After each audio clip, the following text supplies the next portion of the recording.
amazing car. It was, it had this big long hood and a straight 6-cylinder engine, and it had a 4-speed with a double overdrive, toggle switches on the dashboard for overdrive. It was just a really interesting car and just a blast to drive.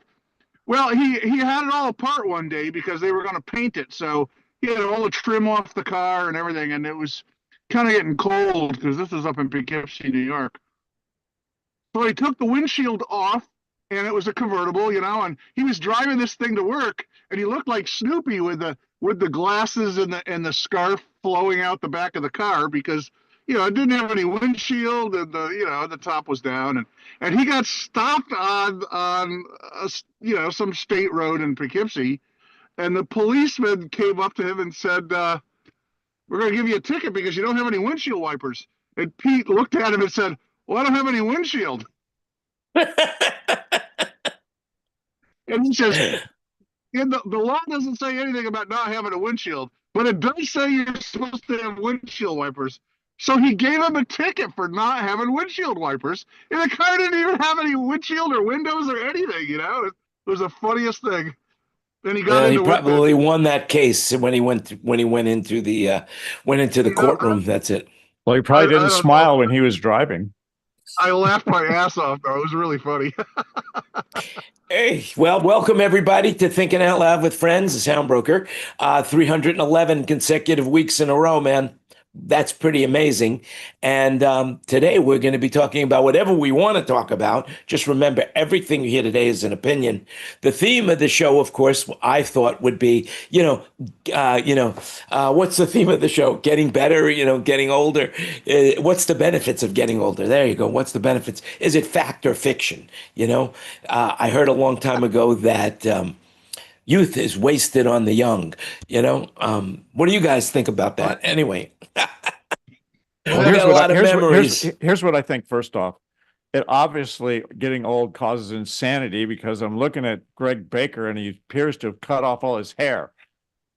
And oh my God, no! Oh, there it is. Okay, thank God. Oh, there it is. The comb over. We busted him with the comb over. It's a comb over. That's too funny. It's weird. On my phone Zoom, I don't have pictures of everybody across the top. I only have, like right now, I see Wayne because he's the Change favorite. Your view to gallery. No, you just have to swipe. I don't know. Yeah, how on the phone you swipe to the left. On the phone you swipe to the left. There we go. Oh, that's a bomb and a half. Okay. And if you swipe to the right all the way to the first page, then you get a tap to talk button. Wow, that's kind of cool. Okay. Oh, everybody's there. Holy cow. All I was seeing We're all here. The gang's all here, baby. The gang's all here. Well, not every one of us.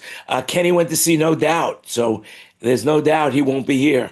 What happened to Snoopy's eyes? That's what I want to know. It was my son's favorite band before he went in the service, and I went with him quite a few times in LA, and they were really good. Oh, yeah. No doubt. If they're still as good as they used to be, yeah. Yeah. Well, the Snoopy in the background you see over we saw him at the billboards. The Snoopy in the background that you mentioned, that is from Mexico, and it's for the World Cup. I don't know if you could see that he's got a soccer ball in his hand. Let me see. Let me show it to you. There, he's got a soccer ball. Or a football in his hands. Okay. And a friend of mine flew in from Mexico, and he knows that my fascination with Snoopy, which I have a Snoopy hat. I have a lot of Snoopy stuff, which I just think the dog is so cute, man. And evidently a lot of other people think he's cute as well. Although, come on, stay. There you go. Stay. Oh, well. There he is.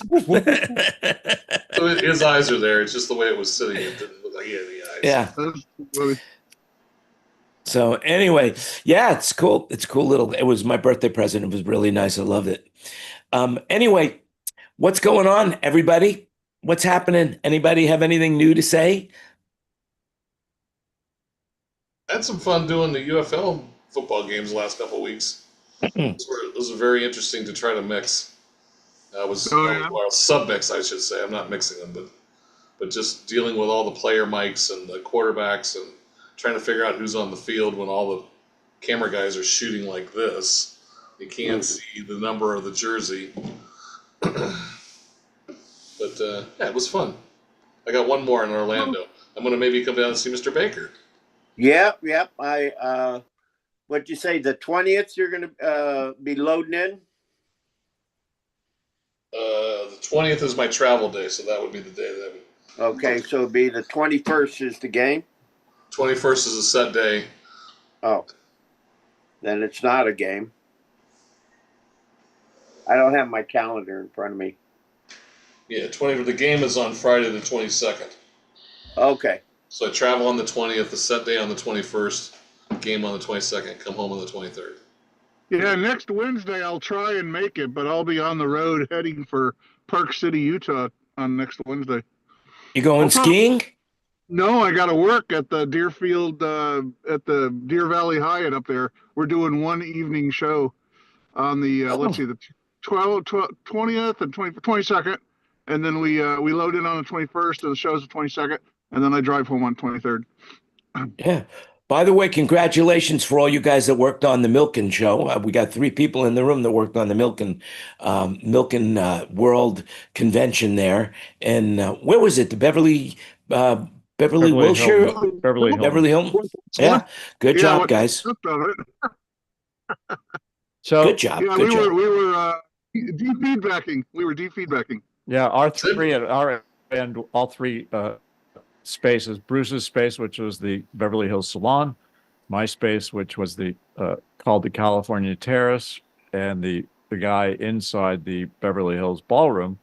All 3 of us had de-feedback running. I'm not sure how many other instances were about.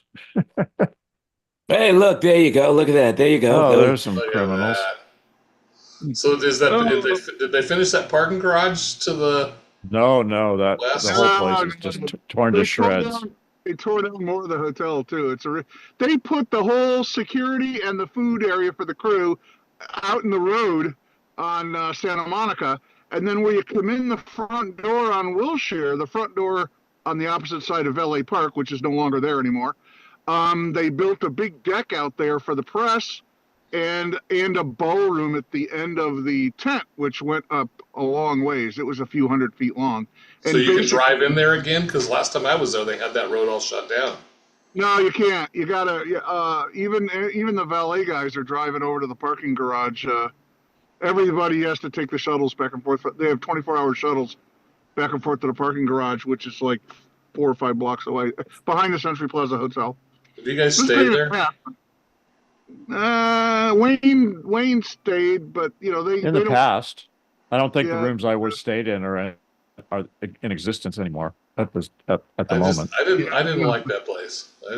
It's got The rooms are really small, and it's not as uppity as they want you to believe it is. The Ritz-Carltons are way nicer than the Beverly Hilton. Beverly Hilton I don't is know. a Hilton. When I was staying there, I was doing press tours, and we were working 13 to 16 hours a day. So all I gave a shit was that all I had to do was walk 10 minutes to my room and pass out. So Right. Yeah. I didn't That's care great. past that. When I was doing shows over there, Merv Griffin still owned the hotel. Oh, And yeah. it was really nice to me. A very, very nice guy to me. Yeah, He's Merv a Griffin's nice guy. I did 5 or 6 Merv Griffin shows, and with Were you a different. guest on the show? Did they interview you? No. But I set up everything. Just go in there. It was all on tape, so you just had to, plug in stuff and make sure all lights were on, so that they can, sing to the track. Well, they weren't even called tracks then; they were called tapes. Because they were tapes. Yeah, For those they were. kids, for you kids that are watching, they don't know. You have to Google it. Yeah. So Bruce and I worked for many, many years, and we still work Gregory is occasionally waving at us. with Gary McCallion, who was our systems guy. And he told a very funny Merv Griffin story. They were setting up in the International Ballroom one time, or outside or whatever, somewhere there. And Merv was out hanging around. And so Merv is standing next to Gary, and Merv looks at Gary and says, "Hey, we're going to have to turn the whole room 180 degrees." So Gary grabs him by the shoulders and spins him around and says, "That better?" Yeah.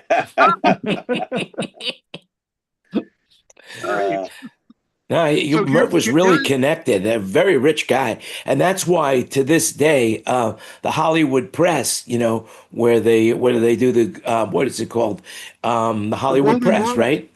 the Golden Globes are there. The Golden Hollywood, Globes, that's yeah, the Hollywood Foreign Press. yeah, Yeah, in the International Ballroom. Yeah.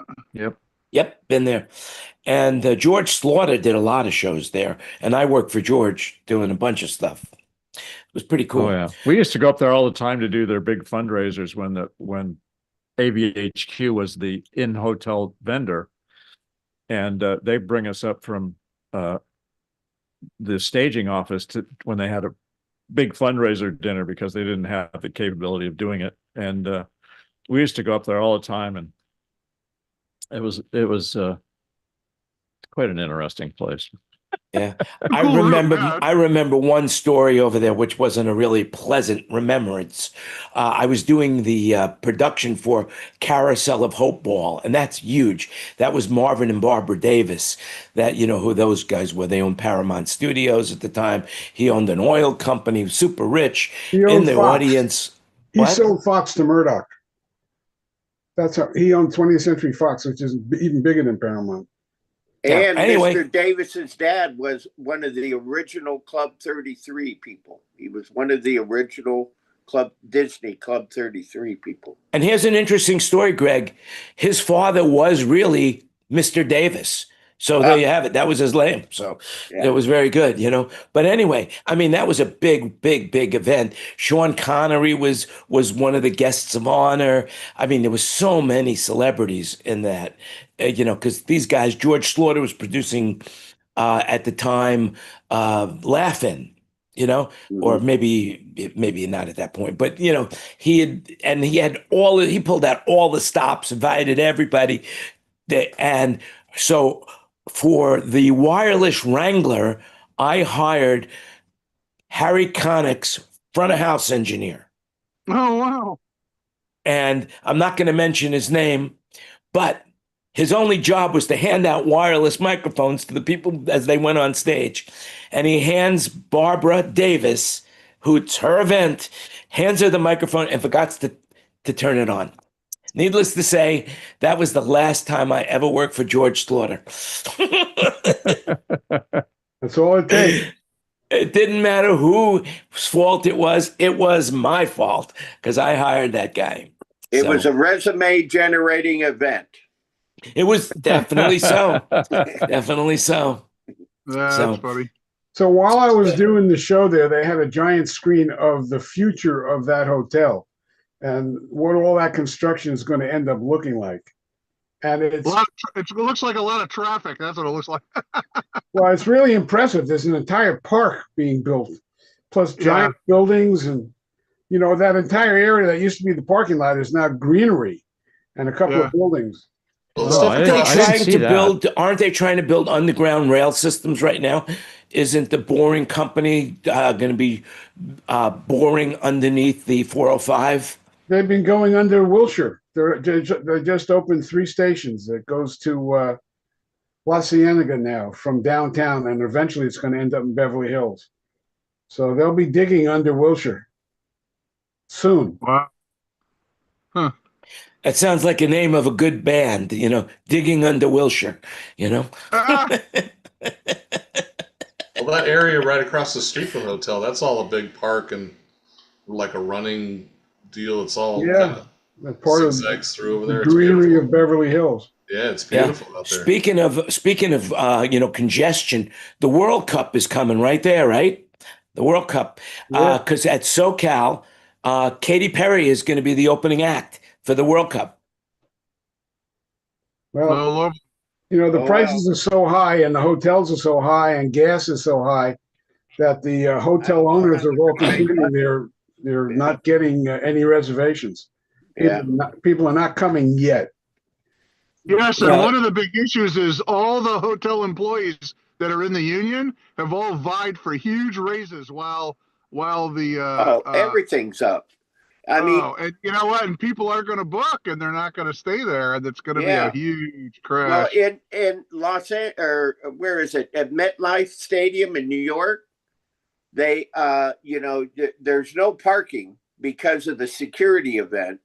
So they've taken all the parking around the stadium as, you know, it's basically backstage. Wow. And so the only way you can get there is, what is it, the MTA, the rail, subway, whatever it is, the rail transportation.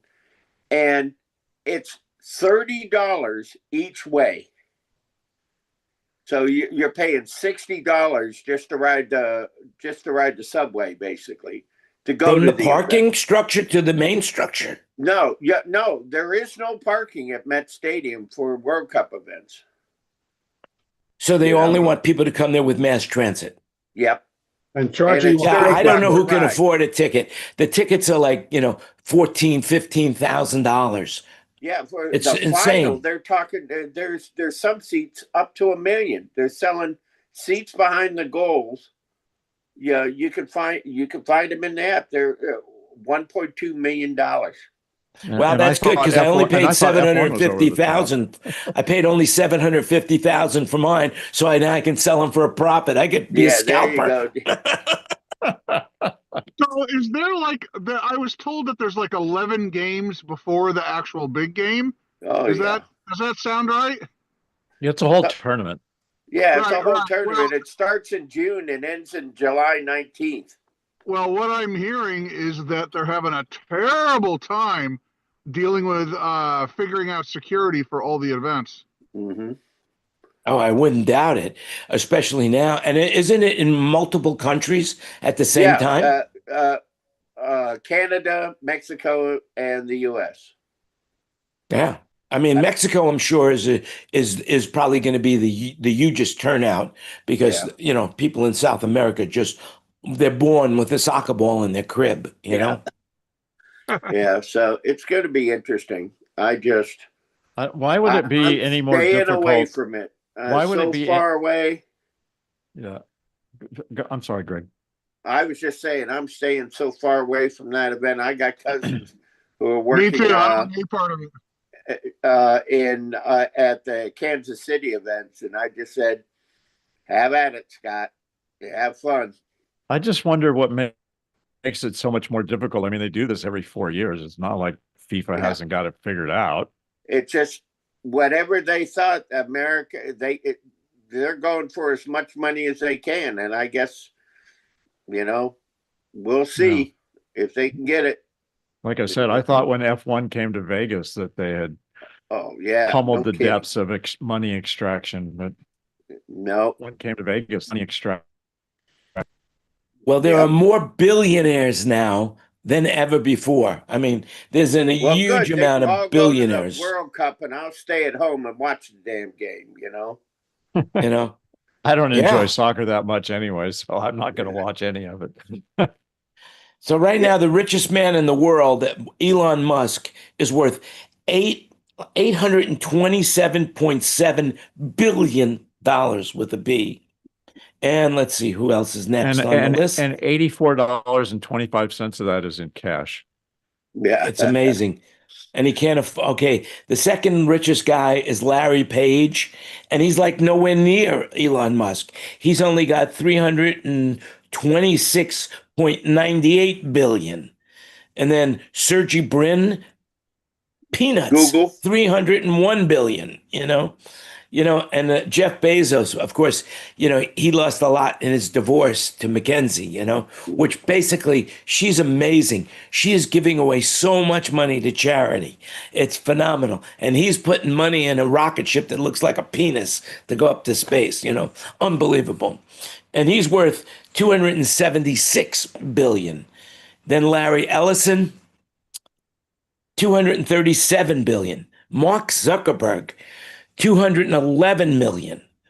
Jensen Huang from NVIDIA, 194, a paltry $194 billion. Michael Dell, $136 billion.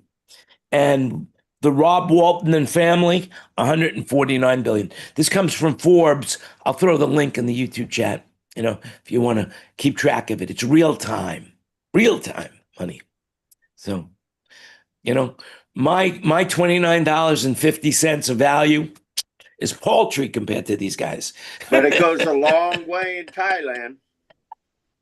Sure does.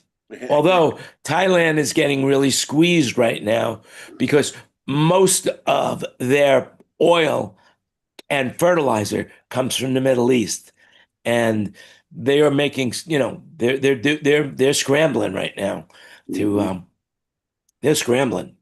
So it's rough. It's rough. Anyway, what else is going on? So, as they say, as you get older, you spend more time at the doctor's office. Fortunately for me, I'm not spending that much time at the doctor's office, but I've got a lot of memories. Memories of doctors? Yeah, memories of, I got to tell you a story. Okay, memory of doctor. The guy's name, I think his name was Lane Friedman, right?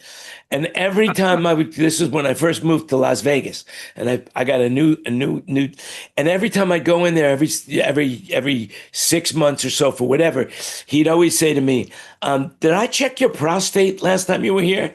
I didn't write it down." And I said, "I don't know, I can't remember. It's something I should have remembered. Believe me when I tell you that, because you know how they do their prostate check, right? We've all been there. Well, you call them old something. Yeah, something happened, and I changed doctors, and then I'm reading in the Las Vegas Review Journal that he got arrested for giving too many prostate exams. So I have a funny prostate exam story. You want to hear it? Oh, Lord. Yeah. One thing I'll say though, his hands were warm. I got it. Okay. Go ahead. Okay, so my first one, can you hear me? Yeah. Yeah, we hear you. Yeah. So my first one, I was probably in my 50s, right? And I go into my doctor. What the hell is that? Somebody's playing a commercial. And I go into the doctor, and my doc had Dr. Simon was his name, and he had a nurse practitioner, and she's just, this Asian lady, probably in her 50s, but So he says, "So you're ready for your exam?" And I said, "Yeah, I guess so." And so she comes in the room and she says, "Doc said that, it was cool. I could give you your prostate check." And I says, "Yeah." And she looks at me and she smiles and she goes, "My hands are not as cold as his."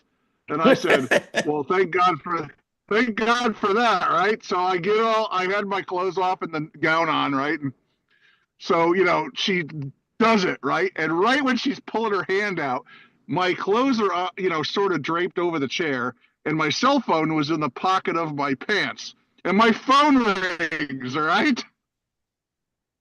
And she looks at me, and I look at her, and I turn around, and I said, "Can you get that and use the other hand?" It's a good thing it wasn't on vibrate. You might have had an orgasm right there.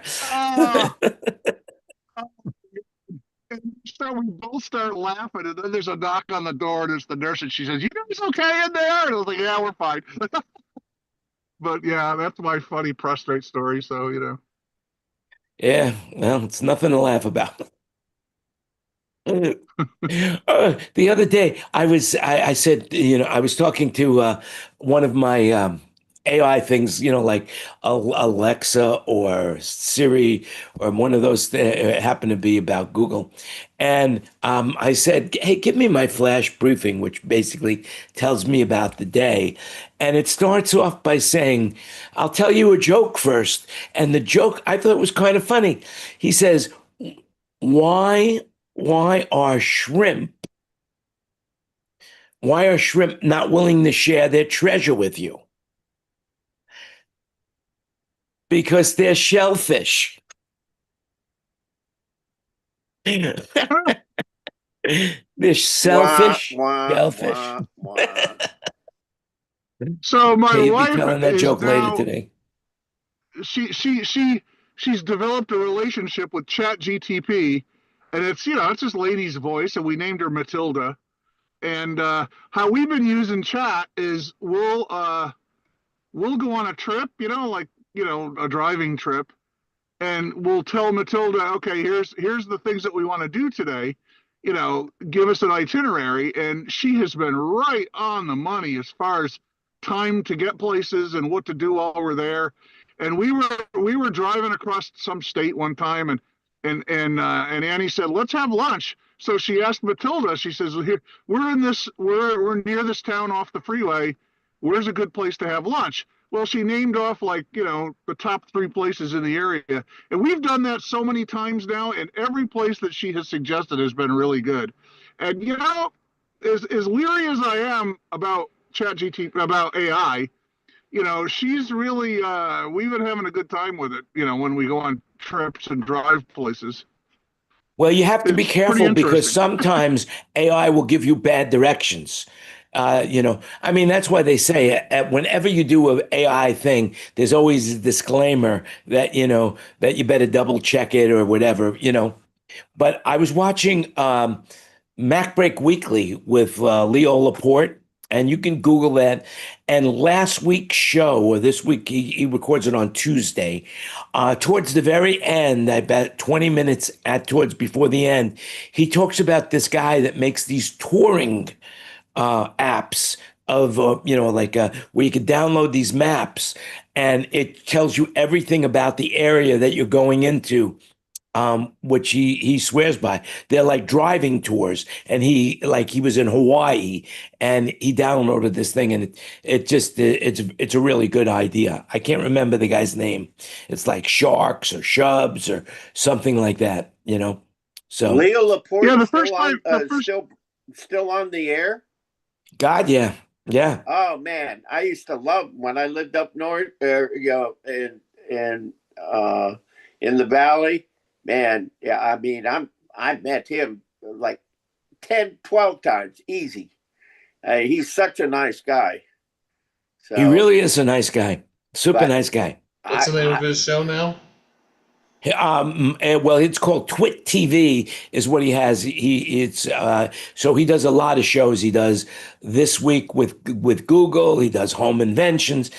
He's got a club, but on YouTube, it's called Mac Break Weekly. It's one of the oldest shows. They're up to I think over 1,000 shows. He does it every week. He's got some people on the show all the time. Jason Snell. What was the name of that show that he used to be on? He's been on a lot of Techzilla.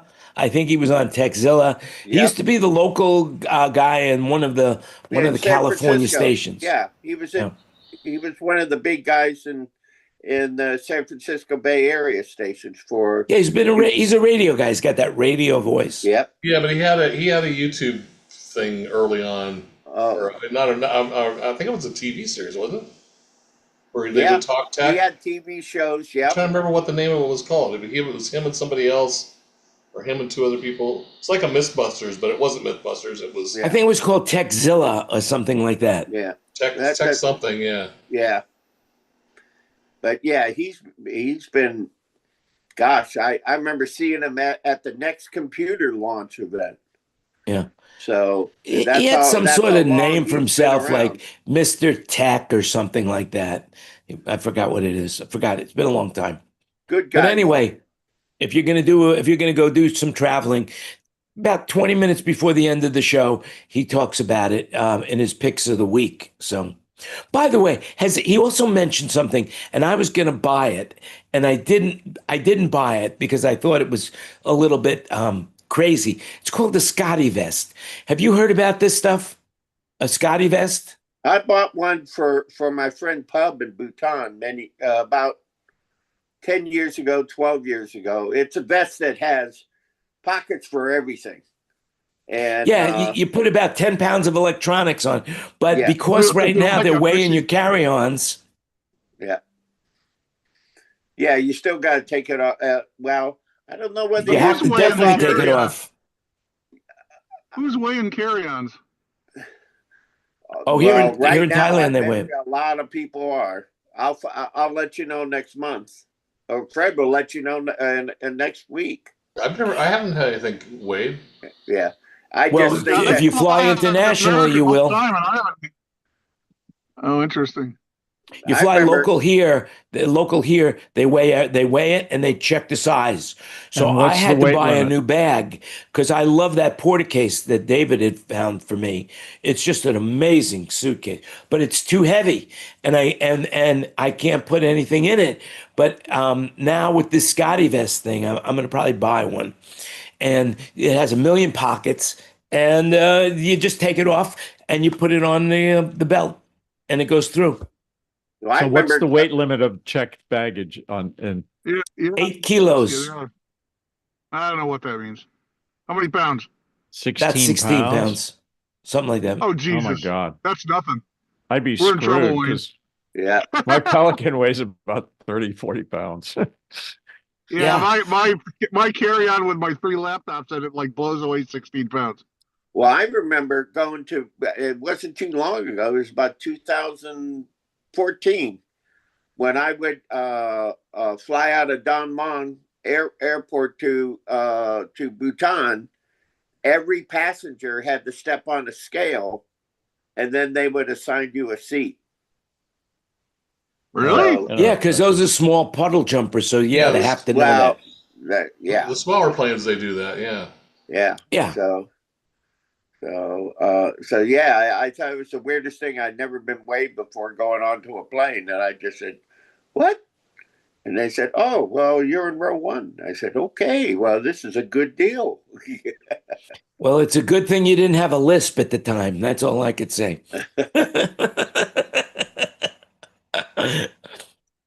The only time I ever got weighed to get on a plane was when I was a kid.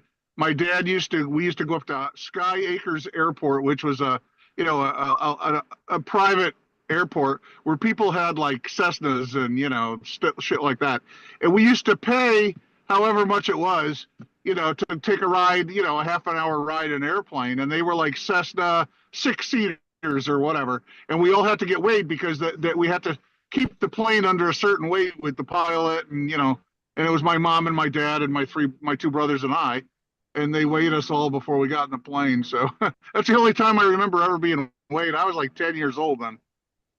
Yeah. Well, it's a good thing it wasn't today.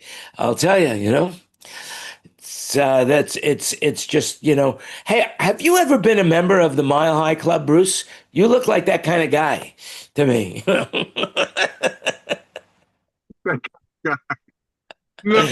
No.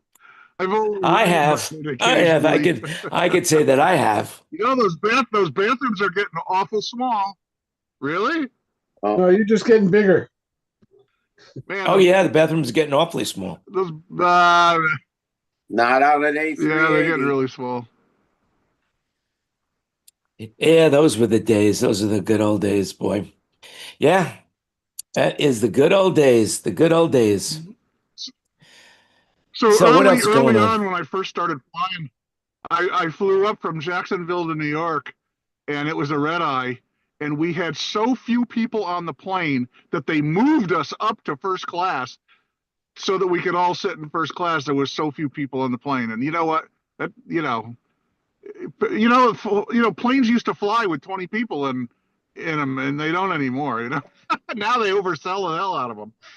Now, especially now, and there's also, especially now, and so many flights are getting canceled because of the jet fuel, especially when you're traveling overseas. Yeah, I think my plane coming home from Milken, flying from Burbank, so I can avoid LAX, flying from Burbank to Phoenix. I get to the airport early because I want to have breakfast. And then I see my plane's going to be delayed 2 hours. So I was able to jump on an earlier flight. And then I was waiting. Then I realized I was still going to have to sit around and wait for my luggage, although Phoenix is a better place to hang out than Burbank. So that's why your luggage was late, because you took an earlier flight? Well, then my original flight eventually canceled.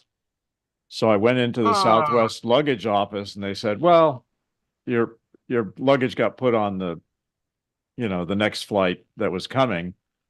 But I ended up hanging around in Phoenix for 3.5 hours or 4 hours or something like that, waiting for my luggage. Wow. Yeah. That's a bummer. Yeah.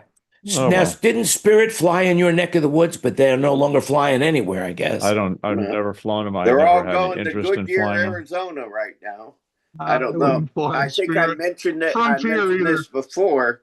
There's a YouTube channel called what is it? Let's Cockpit Casual, and these guys are ferry pilots, and they ferry aircraft for the people who lease them, and or they want to reposition aircraft, or they want to change a passenger jet into a freighter jet.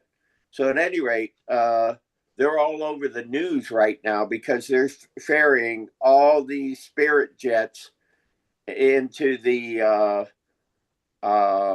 they're at Goodyear, in Goodyear, Arizona. There's an I airport. need to drive by there because I used to drive by that when I lived in Buckeye. I drove by that airport all the time. Now that I live a little north, I don't drive past it very often, but they have a fairly decent sized parking lot Yeah. for planes that are undergoing that kind of stuff. And Well, yeah, because the desert, it's dry, and they Yeah. store the planes yeah, there. I mean, They it's store not the like the planes there. gigantic boneyard down by Tucson, but it's and I've seen Spirit aircraft and other aircraft there Yeah. Well, they in the said past.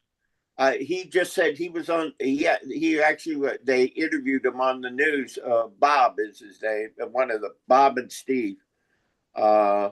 At any rate, they Bob just did a little blurb where they interviewed him, and so far they've ferried like 26 aircraft so far just this past. I'll have to drive week. down there and take a look because it's only 20 minutes from my house. Yeah, yeah. Now, are any of you guys flying Southwest? Yeah, I fly Southwest. So did they So change cheap their anymore. policy now? Yeah. Yes, it's assigned seats. Yeah, And it's you a gotta sound pay seat. extra for assigned seats, and they charge for luggage too. Yeah, $100 each way for luggage for 2 bags. What? You know, it's not such a great It's deal 25, anymore. 25 bucks a bag these days. No, it was 45 and 55. Oh, really? Only if you buy their top tier ticket do you get free luggage anymore. Oh, Yeah. Of course, you pay $200 extra for the ticket to save $100 in luggage fee. So right. yeah, Yeah. they've become everybody else. But I'm lucky I still have my A-list status. I had A-list when they switched. I was there. I was in the airport the first day. It was pandemonium. I was going to Denver, and people were freaking out. They had no idea how to line up. They had no idea.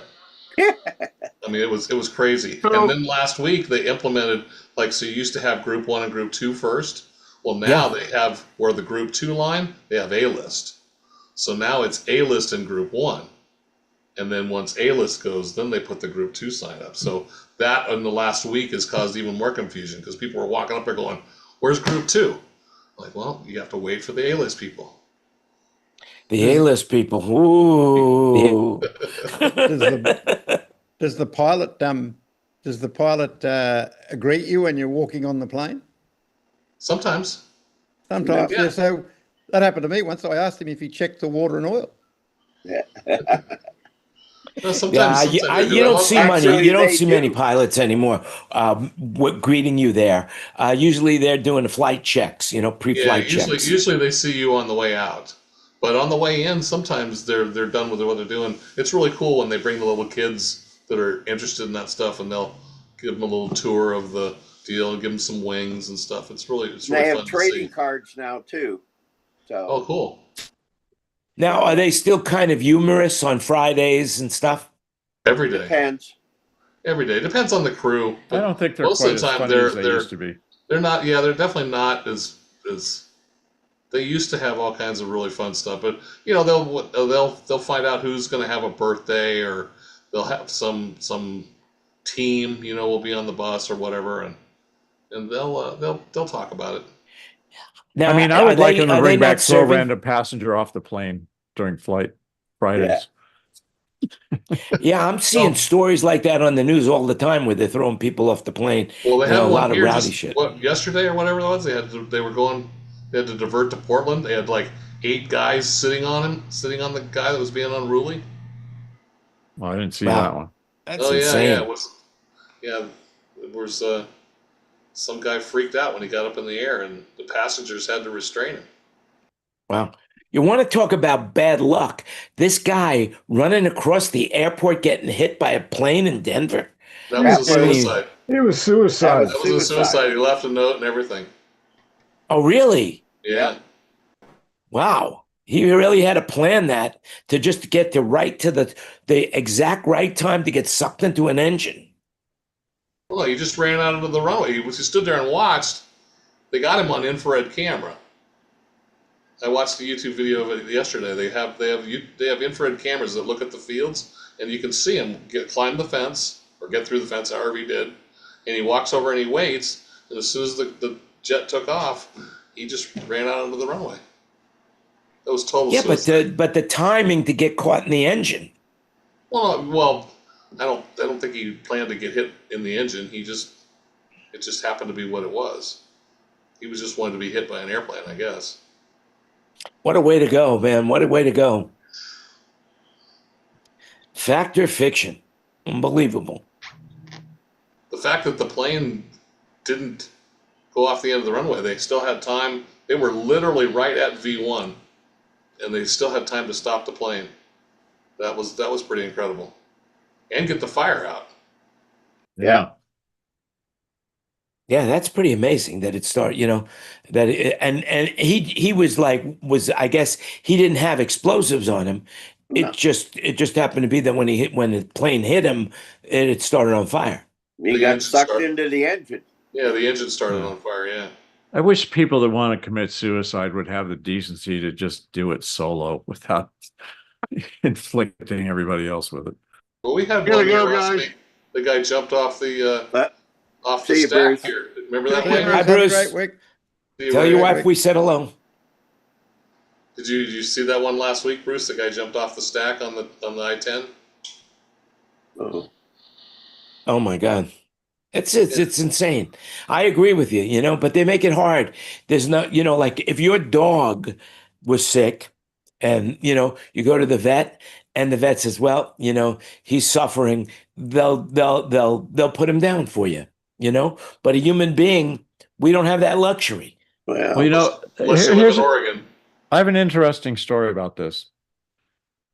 In 2019, my mother, who had become unable to walk, so she was in bed for a year or two, still very sharp, but she lived in Southern California, and she determined that she'd had enough because there was no prognosis where she would be walking again, and she had to have care and all this other stuff. And so she actually did all the research. And in California, there was a program where that if you get a doctor to sign off, are you going, Fred? Yeah, I got to jump. See you All guys. right. See you soon. Hey, Fred, have a good week. All right, Fred, we'll see. I'll send you the new emails. Yeah. So anyway, she did all the research. And if you get a doctor to sign off, and then you have a waiting period of 2 weeks or a month or something like that, and then you have another doctor sign off, then you can, then under supervision of a doctor, they can give you the pills. And then I think the deal is at the end, the actual person doing it has to take the final pill.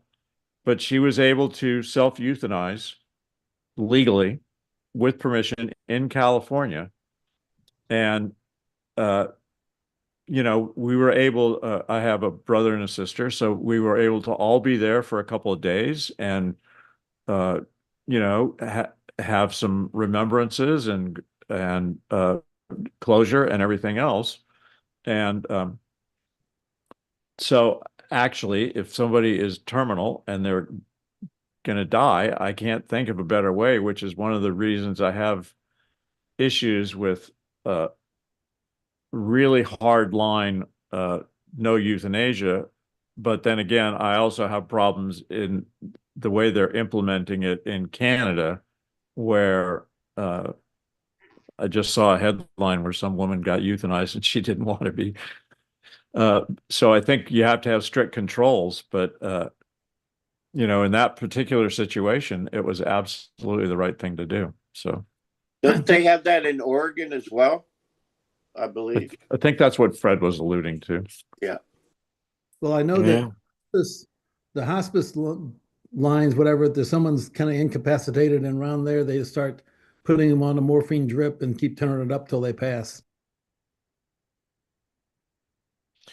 Well, that's not a bad way to go, man. You know, the morphine, you know, not a bad way to go. Although I don't know any good ways to go. But speaking of going, RIP. Anybody in the room know Jack Douglas? I believe that's his name, Jack Douglas. Yeah. Record Yeah. producer. I met him 1975 at the record plant in New York City. Night Bob and I were required to be there for the final mixes of the Rocks album. So we were Lieber Krebs employees at the time. Bob actually was working for the band, but I was a Lieber Krebs employee. So yeah, we were there for the final mix sessions of all that. So he's a great guy. It's such I got to meet him once, but we got to talk, and super nice guy. So I was working for RSO Records in the A&R department, and I was working on a project that I thought he would be the perfect producer for. And he had just finished, maybe 6 months prior, the John Lennon record. You know, John Lennon's record. You know, and we were talking, and he was super nice to me. He says, "Listen, I have an idea. Why don't you fly to New York and come into one of the sessions with John Lennon? John will let you come in. You know, no problem. You can come and watch his work." And I was so excited about that. And 2 weeks later, John Lennon got assassinated. So I never got to go. So I put I put a link in the thing, and Greg, you saw it last night. I don't know if you listened to the tune, but Jack Douglas produced this blues band in Southern California. I think the guitar player a guy named Fred Hofstetter had been in some of those circles. And anyways, that gal, I mean, this gal, Karen Lawrence, man, what pipes. I did a concert at this outdoor spa thing. I did a blues show, and they were the headliners. And man, that girl could sing. She can still sing. And that's a great band. That band, I've heard them once before. Blue by Nature. Yeah, they're outstanding. And it was so funny because back in those days, I used to do a lot of bluegrass festivals, so I always get the artists to give me CDs, and I heard Blue by Nature, and I was blown away. So I actually paid money for their CD, which something I didn't have to do very much in those days. Yeah. But so anybody who has an interest, copy the link and listen to it at your leisure. But this girl can sing. My God. I'll post it up on our YouTube link as well at the end. I can't do it right now, but I will. Yeah. So people have the opportunity. But Jack Douglas produced that album. Yeah. Yeah, he was just, I mean, just to watch him and Jay work. You know, Jay Messina was the engineer, and Jack was the producer. And man, oh man, you know, and honestly, out of all Aerosmith's records, I think the Rocks album is probably one of the best. So he did Aerosmith. He produced Aerosmith, an Aerosmith record. Yeah, he did. Wow. He did the Rocks album, and I believe the Draw the Line album. So yeah, he did that. He also did work for the Who. He did work. I mean, so many people. He was just so talented. And I heard the story actually that he told the story about him getting the Lennon gig. You know, he gets a phone call and says, you know, very mysterious phone call saying, Saturday, be at the pier in New York. I forget the pier number, but be at the pier at New York at 10 o'clock, whatever. at 10 o'clock in the morning on Saturday, and a seaplane pulls up. He gets in the seaplane, and then it flies to Long Island, somewhere in Long Island, pulls right up on the beach, and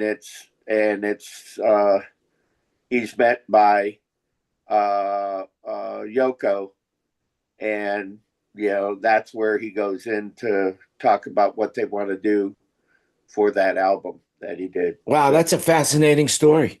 Yeah. Actually, somebody actually posted the clip where he actually retold that story. It's somewhere. If you look at the Jack Douglas tributes that are on Facebook, he talks exactly about that. So because that was one of he was very proud of that record. Really nice guy. Oh yeah, he should be. That was a great record. Absolutely a great record. And speaking about records, EDC is in Las Vegas and they're expecting 500,000 people. Can you believe that? Las Vegas Speedway. Yeah. Do you see what they do to the Las Vegas Speedway? I've been there. I've been to an EDC show, and I could actually tell you that from the time I got there till the time I left, it sounded to me exactly the same. Yeah. Bump, bump, bump, bump, bump. It's really designed for people on ecstasy, to enjoy it. And actually, the year I was there, Ken Porter had this system there. You had your system there the year I was there. Several years. I was there about 6-7 years doing stuff. Every subwoofer on the planet, huh?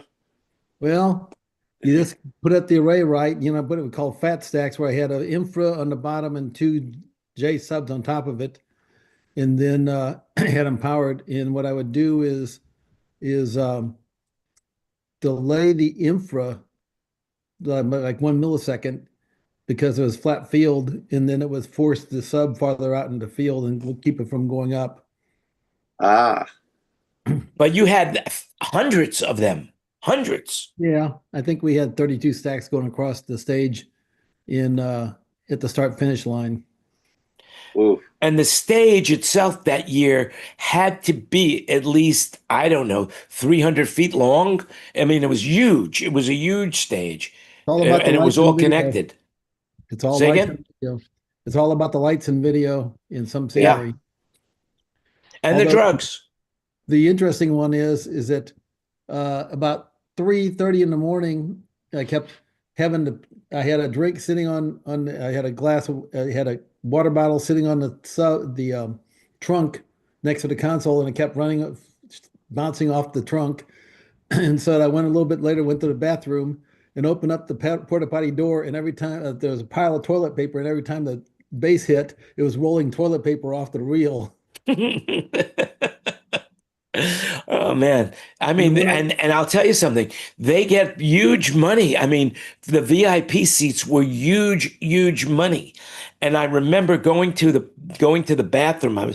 I had gotten VIP seats because I had flown in, and the guy that I sat next to was from Live Nation, and it was his project. So he gave me VIP parking. He took care of the whole thing. I was in the VIP section. I had no idea what a seat cost, and I had to go to use the urinals, and went down, and it was like amazing. It was like marble. It was like beautiful. I mean, the urinals, I took pictures of the urinal. It was so beautiful. There were gold toilets there in this thing. And I'm taking a piss and I'm saying, this is amazing. And the guy says to me, what do you expect for $14,000 a ticket? So I said, whoa, $14,000 to go see this. Boom, boom, boom, boom, boom. Man, I'm getting old. Fact or fiction? I don't know. Well, the question is can you name the types of EDM music? Other stages are different stages around it. I had no idea there were different music. It all sounded exactly the same to me. And the other thing is, which really pissed me off, is that it's all DJs. All DJs. And I just think that is so unfair to the people who created the music. Well, some DJs create their own stuff, I guess. I don't know. Yeah, but they're using stems from other. I I have no interest, but I did one time they had me come over and said, can you set up the next DJ? And went over and they had a rolling riser and he was from England and he had a chord keyboard sitting on top of a sampler with a drum machine over here. He had 5 chaos boxes, a mic, and had 3 effects pedals there. And he started out on a thing and started doing a beat thing in the opening song, and he started then played something else, and then he started like, hey teacher, leave that kid alone, and he kept moving around, adding more stuff as he went for about a half hour, and the crowd got into it and they were singing the line with him and everything there. But it was, he would go down one way with the sound and then come back and go a different way with it. So he's very creative and done live. Yeah, much different than George Strait, right? Much different. yeah, I mean, I can appreciate the artistry, I guess, or the practice that it takes to be a looping thing. But I never got Ed Sheeran either. So, well, Daft Punk was really good. I really liked that band. They were very, very creative. And band Daft Punk, DAFP. Yep. Yeah. Well, their big album, I remember reading articles about it where they spent like $1 million and they did it all analog. Yeah. It was not done digital. It was all done analog. Yeah. Yeah, they also did the soundtrack to that the first remake of Tron, the Tron movie. That was their the one with the first Tron with Jeff Bridges. Well, no, I can't say that. Jeff Bridges as old, put it that way. So, did you guys see that they've in the Essence Festival coming up in July 4th weekend in Las Vegas in New Orleans? You saw that the special artist or whatever is going to be P-Funk, George Clinton and P-Funk. Oh, Lord. Oh my God, they're still around? Unbelievable. And hang on a second. It's the 50th anniversary of the event, and he played the first one. So he played the first one, and he'll play the 50th one. Wow. Oh, nice. Well, Well, that's a great pretty amazing. P-Funk story. Tasco, at that time, Tasco was still in Newburgh, New York, and Theater Techniques were there. They had the blimp hangar at Stewart Air Force Base, but at that time it became Stewart Airport. So we were going to play. There was some big festival at the UN during when the UN General Assembly was in session. Parliament Funkadelics was going to play there. So C Factor at that time had these huge on either stage left and stage right truss.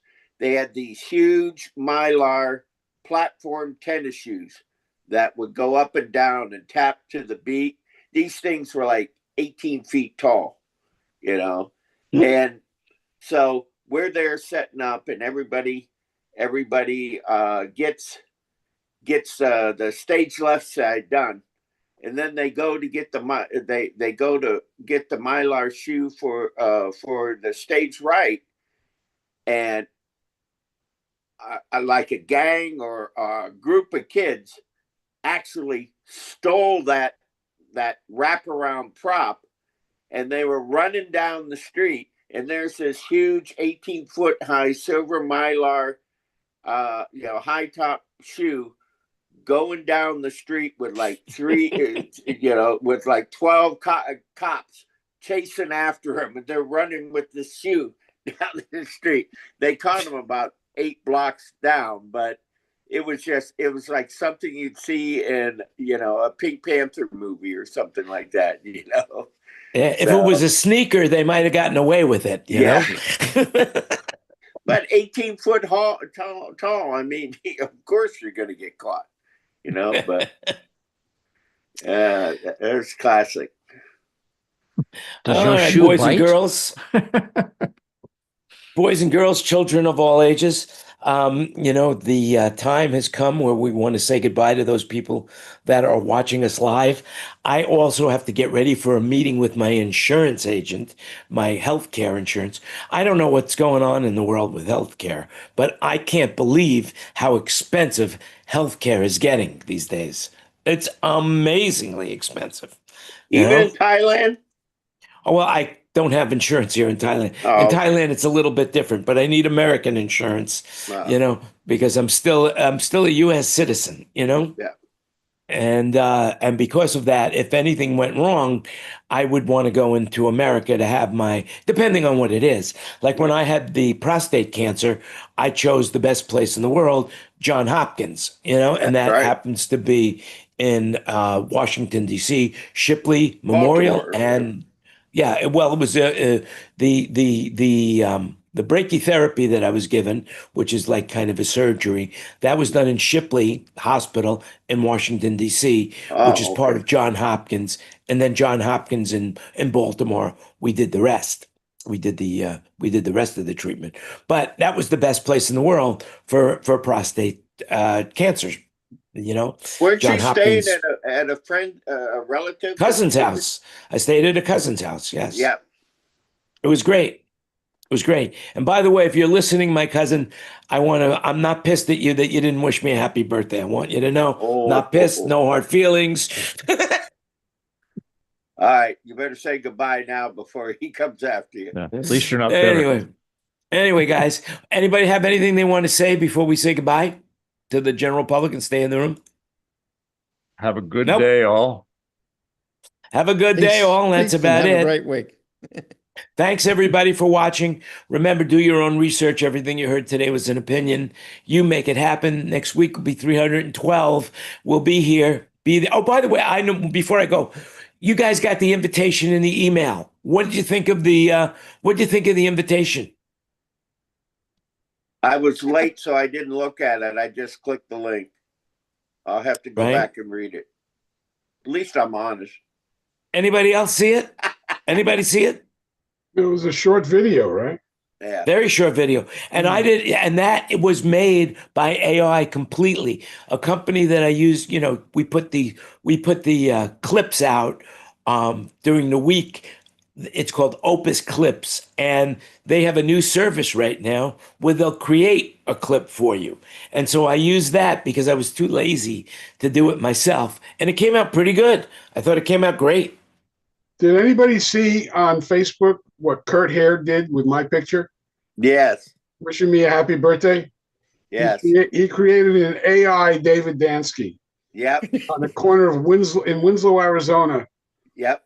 And I'm wearing clothes I've never, ever gotten close to wearing in my life. Timberland boots, flannel shirt. It's like, who is this person? I said he should have given me a Hawaiian shirt and beige shorts and sneakers. That's me. Yeah. What is this Hawaiian shirt, baby? Hawaiian shirt. Yeah, like this. Yeah. When was your birthday, David? I'm going to head on out too. When was your birthday? Just remember, everybody, you make it happen.